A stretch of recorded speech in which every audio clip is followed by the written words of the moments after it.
দেখো বন্ধুরা, শীতকালে সবচেয়ে কঠিন কাজগুলোর মধ্যে একটি কিন্তু হলো গোসল করা। আর শীতের সময় গোসল করতে গেলে আমার কলিজা পর্যন্ত ঠান্ডা হয়ে যায়। দেখো, যে কোনো কাজের আগেই মোটিভেশনটা খুবই জরুরি। তাই গোসল করার আগে আমি প্রত্যেকবার নিজেকে মোটিভেশন দিই, তারপর আমি গোসল করা শুরু করি। যেমন ধরো, আমি পানির সামনে দাঁড়িয়ে নিজেকে উদ্দেশ্য করে বলি যে হ্যাঁ, তুমিই হলে সেই সাহসী নারী যে একমাত্র এই কাজটা করতে পারবে।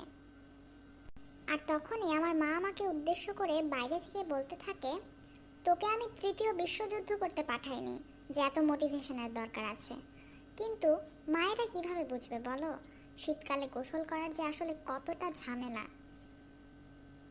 তারপর নিজেকে মোটিভেশন দিয়ে যেই না আমি গোসল শুরু করতে যাব, তখনই আমার মাথায় আসে উদ্ভট সব ভাবনা।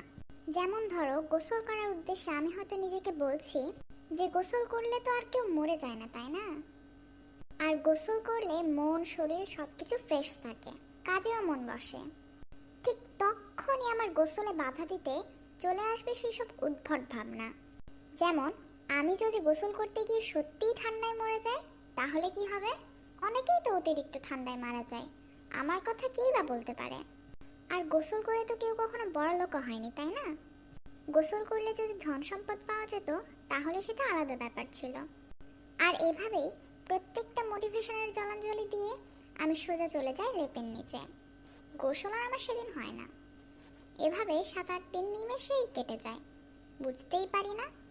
হ্যাঁ বন্ধুরা, এটাই আমি। আর সত্যি কথা বলতে, এটা বলতে আমার একদমই লজ্জা লাগে না।